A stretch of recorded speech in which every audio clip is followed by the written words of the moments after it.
ચાલો બાળમિત્રો, આજના દિવસે આપણે ભણવાનું છે આનંદદાયી ગણિત ધોરણ 2. તે આપણો વિષય છે આજનો ભણવાનો. તેમાં આપણે આજે ભણવાનું છે પાઠ પહેલો, દરિયા કિનારે એક દિવસ. હવે આ ચિત્ર આપણને દરિયા કિનારાનું આપેલું છે. તેના ઉપરથી આપણે સવાલના જવાબ ગોતીને દેવાના છે. હવે જુઓ, આપણને સૂચનામાં શું કહેવામાં આવ્યું છે. ઉપરનું ચિત્ર જુઓ, નીચે આપેલી વસ્તુઓની સંખ્યા ગણો અને લખો. હવે આપણે આમાં ઉપરનું ચિત્ર જોઈ ને આ વસ્તુ શું છે એની સંખ્યા ગણીને આ બોક્સમાં લખવાનું છે. તો આપણને આ કયો શબ્દ આપ્યો છે? તો કે નાળિયેર. હવે એ ચિત્ર શેનું છે? નાળિયેરનું. હવે નીચે આપેલી વસ્તુઓની સંખ્યા ગણો અને લખો એવું કીધું છે. તો હવે નાળિયેરની સંખ્યા આપણે ઉપરના ચિત્રમાંથી ગણવાની અને આ બોક્સમાં લખવાની છે. હવે નાળિયેરની સંખ્યા ઉપર કેટલી આપેલી છે? તો આપણે ઉપરના ચિત્રમાં જઈએ અને નાળિયેરની સંખ્યા ગણવાની રહેશે. હવે આ છે નાળિયેર. તો 1 2 3 4 5 6 7 8 9 10 11 12 13 14 ને 15 16 17 18 19 ને 20 21 22 23 24 25. બે નાળિયેર અહીંયા નીચે પડેલા છે એટલે 26 અને 27. તો આપણે આ ચિત્રમાં કેટલા નાળિયેર જોયા? 27 નાળિયેર જોયા. તો અહીંયા આપણે નાળિયેરની સંખ્યા 27 લખવાની છે. હવે આની પછી શું આપેલું છે? નાવડી. નાવડીની સંખ્યા કેટલી છે તે ઉપરના ચિત્રમાંથી જોઈને અહીંયા નીચે લખવાની છે. તો હવે નાવડીની સંખ્યા અહીં ગણવાની છે. તો નાવડીની સંખ્યા કેટલી છે? તો કે 1 2 3 4 5 6 7 8 9 10 11 ને 12.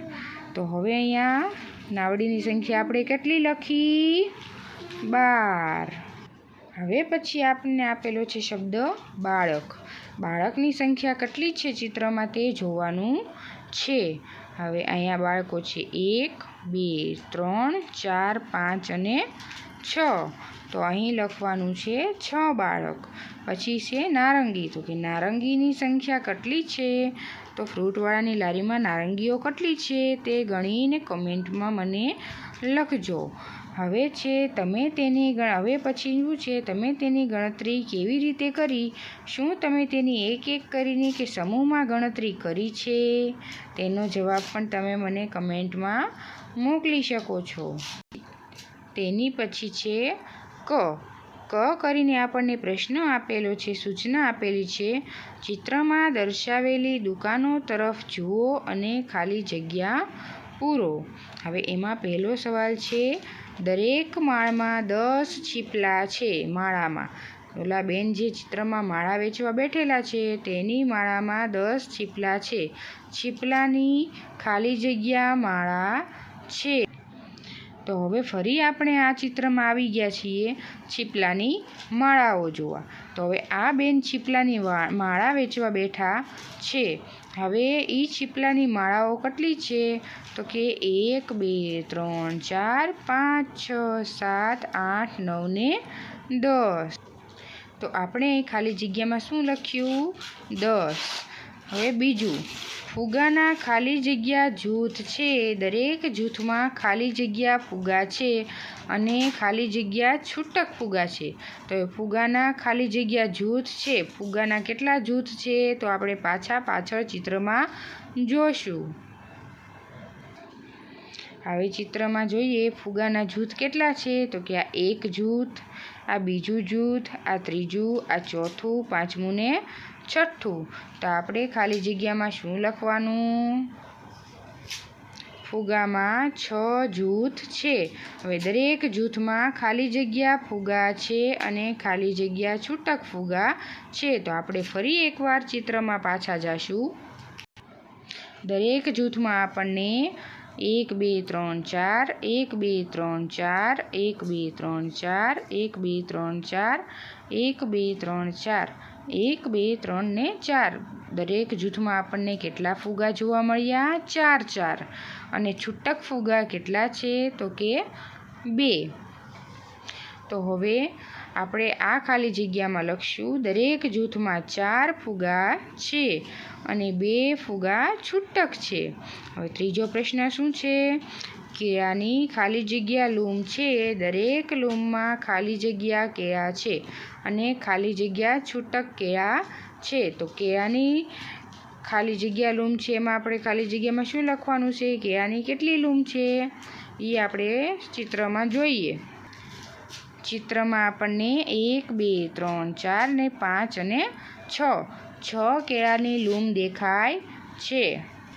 તો આપણે અહીં ખાલી જગ્યામાં કેળાની 6 લૂમ છે એવું લખીશું.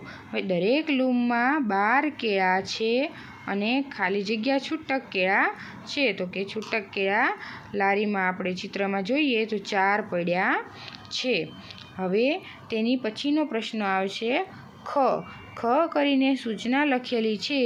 સુરભીએ કેટલાક દરિયાઈ શંખ એકઠા કર્યા છે. તે તેની માતાને પોચી, બ્રેસલેટ અને માળા બનાવવામાં મદદ કરવા માંગે છે. તો હવે આ શું છે? શંખલા કહેવાય, શંખલા, બરાબર. હવે ગની સૂચના શું છે? તો કે સુરભીએ દરિયાઈ શંખથી ખાલી જગ્યા પોચી બનાવી. દરેક પોચીમાં ખાલી જગ્યા દરિયાઈ શંખ છે. તો હવે સુરભીએ દરિયાઈ શંખથી ખાલી જગ્યા પોચી બનાવી. તો આ પોચી કેટલી છે? તો ગણવાની આપણે 1 2 3 4 5 6 7 8 9 અને 10. તો આપણે અહીં લખ્યું 10. હવે દરેક પોચીમાં આ એક પોચી છે તો એ પોચીમાં કેટલી દરિયાઈ શંખ છે તે ગણવાનું છે. તો કે 1 2 3 4 અને 5. આ 5 શંખની પોચીઓ છે તો અહીં લખવાનું 5. હવે પછીની સૂચના આપણને ગ પછી આપેલી છે. ઘ તો સુરભીની માતાએ દરિયાઈ શંખથી ખાલી જગ્યા માળા બનાવી. દરેક માળામાં ખાલી જગ્યા દરિયાઈ શંખ છે. હવે પહેલાં કોણે બનાવી હતી દરિયાઈ શંખથી પહોંચી? સુરભીએ મદદ કરી હતી. હવે સુરભીની માતાએ શું બનાવ્યું દરિયાઈ શંખથી? તો કે માળા બનાવી છે. હવે આ ઉપર ચિત્ર દોરેલા છે શેના ચિત્રો છે? દરિયાઈ શંખથી બનેલી માળાના. તો હવે કેટલી માળાઓ છે? સુરભીની માતાએ દરિયાઈ શંખથી ખાલી જગ્યા માળા બનાવી. તો કે 1 2 3 4 ને 5.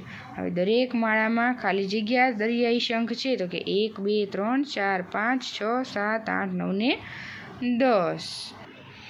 તો માળાની સંખ્યા કેટલી છે? તો કે 1 2 3 4 ને 5. તો આપણે અહીં લખ્યું કેટલી માળા બનાવી? તો કે 5 માળા બનાવી. દરેક માળામાં કેટલી શંખ છે? તો કે 1 2 3 4 5 6 7 8 9 અને 10. હવે બોલો અને મિત્રોને બોલાવો. ખિસકોલી ખુશીથી ખજૂર ખાય છે. ખાલી રમૂજ માટે બોલું છું, બરોબર. હવે લઈશું સ્વાદિષ્ટ ચીકુ. તો કે સ્વાદિષ્ટ ચીકુવાળો આવ્યો છે. મનોજ તેના પિતાને ખોખામાં ગોઠવેલા ચીકુ વેચવામાં મદદ કરી રહ્યો છે. મનોજ તેના પિતાને ખોખામાં ગોઠવેલા ચીકુ વેચવામાં મદદ કરી રહ્યો છે. હવે એક ખોખામાં ખાલી જગ્યા ચીકુ છે તો આપણે ગણવાના. એ આ ખોખું કહેવાય. તો ખોખામાં કેટલા ચીકુ છે તે ગણવાના. 1 2 3 4 5 6 7 8 9 અને 10. તો આપણે અહીં લખેલા છે 10. કુલ કેટલા ચીકુ છે? કુલ કેટલા ચીકુ છે? તો કે એક ખોખામાં 10 ચીકુ છે. તો 2 ખોખાના 10 ને 10 20. 3 ખોખાના 30. 4 ખોખાના 40. 5ના 50. 6ના 60. 7ના 80. 8ના 80. દરેક ખોખામાં 10 ચીકુ હોય તો 1 2 3 4 5 6 7 8 8 ખોખામાં 80 ચીકુ હોય એટલે 80 લખેલા છે. હવે તમે પણ બધા ચીકુને ખોખામાં મૂકીને ચીકુ વેચવામાં મનોજને મદદ કરો. હવે ક કરીને પ્રશ્ન છે 25 ચીકુ. આ 10 20 ને બીજા 5 છૂટા ચીકુ એટલે 25 ચીકુ। હવે 10 ચીકુના કેટલા ખોખા છે તો કે 1 અને 2 અને 5 ચીકુ છૂટા 1 2 3 4 અને 5 5 ચીકુ છૂટા છે। હવે ખ કરીને પ્રશ્ન છે એમાં 43 ચીકુ। હવે 43 ચીકુમાંથી 10 ચીકુના ખોખા કેટલા છે તો કે 1 2 3 અને 4। હવે અને ખાલી જગ્યા છૂટા ચીકુ 1 2 ને 3 તો આપણે અહીં લખ્યા 3। ગ કરીને પ્રશ્ન છે 35 ચીકુ। તો 35 ચીકુના ખાલી જગ્યા ખોખા છે અને ખાલી જગ્યા છૂટા ચીકુ છે તો કે 35 ચીકુના 3 10 10ના 3 ખોખા છે અને 1 2 3 4 5 5 છૂટા ચીકુ છે। ઘ કરીને 58 ચીકુ 10 20 30 40 50 5 1 2 3 4 5 5 10 ચીકુના 5 ખોખા અને છૂટા ચીકુ કેટલા 1 2 3 4 5 6 7 અને 8। સારું તો બાળ મિત્રો આપણા અહીં પાર્ટ 1 વિડીયો ગણિત ગમ્મતમાં પૂરું થાય છે। આગળની વિડીયો જુઓ અને પાર્ટ 2માં આગળની સવાલ જવાબ જુઓ અને સમજો વિચારો અને લખો। તમે મારો વિડીયો લાઈક સબસ્ક્રાઈબ અને શેર પણ કરી શકો છો। તમારું ખૂબ ખૂબ ધન્યવાદ।